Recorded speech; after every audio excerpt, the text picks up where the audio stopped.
इंधन टंचाई विरोधात काँग्रेसचे हातात नांगर घेऊन अनोखे आंदोलन. देशात पेट्रोल डिझेलच्या वाढत्या किमती आणि अनेक ठिकाणी डिझेल पेट्रोल मिळत नसल्याने शेतकऱ्यांची शेती कामे रखडल्याच्या निषेधात मुक्ताईनगर तालुका काँग्रेसतर्फे अनोखे आंदोलन करण्यात आले. शेतकऱ्यांच्या समस्यांकडे लक्ष वेधण्यासाठी पदाधिकाऱ्यांनी थेट शेतात जाऊन खांद्यावर नांगर घेत शेत नांगरणी केली व केंद्र सरकार विरोधात जोरदार घोषणाबाजी केली. पावसाळा तोंडावर आलेला असताना पेरणीची कामे सुरू होण्याऐवजी डिझेल टंचाईमुळे शेतकऱ्यांना दिवसरात्र रांगेत उभे राहावे लागत असल्याचा आरोप काँग्रेसने केला आहे. या आंदोलनावेळी केंद्र व राज्य सरकारच्या विरोधात घोषणाबाजी करण्यात आली. शेतकऱ्यांकडे दुर्लक्ष करून सरकार इतर उपक्रमांमध्ये व्यस्त असल्याचा आरोप करत तीव्र नाराजी व्यक्त करण्यात आली.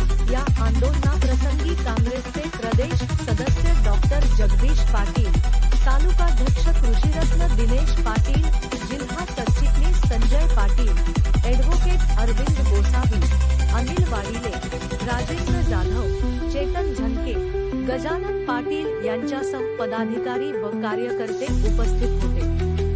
भगीरथ राजा 24 न्यूज साठी किरण पाटील, मुक्ताईनगर.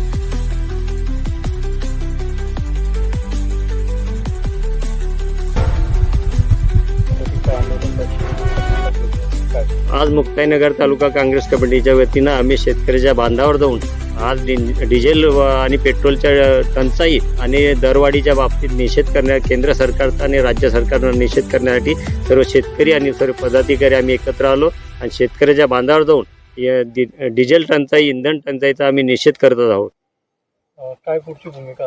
एकीकडे राज्यमंत्री व मुख्यमंत्री म्हणतात आहे की डिझेल टंचाई कुठेच नाही आहे, डिझेल साठा भरपूर आहे, परंतु साठेबाजी होती कुठेतरी, असं त्यांचा आरोप आहे. आज कोणत्याही परिस्थितीमध्ये शेतकऱ्याजवळ पैसा नाही आहे आणि आता मशागतीचे कामं चालू असताना त्याजवळ कोणत्याही हंगामाचा पैसा उरलेला नाही आणि अशा परिस्थितीमध्ये कोणताही शेतकरी हा साठेबाजी करू शकत नाही. त्यातल्या त्यात भाजपच्या काही प्रवक्त्यांनी सांगितले की काँग्रेसचे लोक साठा करत आहे आणि सरकारला बदनाम करत आहे. माझं त्यांना भारतीय जनता पार्टीची किंवा या सरकारला विनंती आहे की तुमचे प्रत्येक आमदार, खासदार कोणत्या ठिकाणी पेट्रोल पंपाच्या लाईनीमध्ये उभे आहेत, तुमचे कोणते पदाधिकारी लाईनीमध्ये उभे आहेत, त्याचे सर्वसाधारण शेतकरी हा लाईनीमध्ये उभा आहे आणि तो टंचाईला सामोरा जात आहे. यासाठी यांनी बोलताना थोडं भान ठेवलं पाहिजे. सन्माननीय मुख्यमंत्री यांनी कालच बोलले की बा कोणतेही डिझेल टंचाई नाही किंवा पेट्रोल टंचाई नाही आहे, परंतु माझं मुख्यमंत्र्यांना आवाहन आहे की तुम्ही मुंबईसारख्या ठिकाणी सुद्धा आता डिझेल टंचाई झालेली आहे, त्याचा सुद्धा लेखाजोखा तुम्ही घ्यावा. शेतकऱ्याचे काय परिस्थिती चालू आहे हे पाहण्यासाठी प्रत्यक्ष त्याच्या शेतकऱ्याच्या बांधावर आलेलो आहे. अतिशय दयनीय अवस्था डिझेल पेट्रोल नसल्यामुळे शेतकऱ्यांची झालेली आहे. आपण पाहतोय की मंत्री असतील, आमदार असतील, खासदार असतील, यांच्या गाड्या बिलकुल एअर कंडिशनमध्ये चालू आहेत. त्यांच्याकडे भरमसाठ पैसा आहे. त्यांनी आज डिझेल पेट्रोलचं टंचाई असल्यामुळे इलेक्ट्रिकच्या गाड्या घेतलेल्या आहेत, परंतु सर्वसामान्य जनता असेल, शेतकरी असेल, आज शेतकरी डिझेल आणि डिझेलच्या भरोशावर ट्रॅक्टरमध्ये डिझेलच चालतं, काही इलेक्ट्रिकच्या ट्रॅक्टर काही शेतकरी आणणार नाही, अशी परिस्थिती शेतकऱ्याची आहे.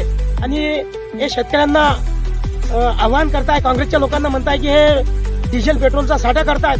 आज सर्वात जास्त पैसा या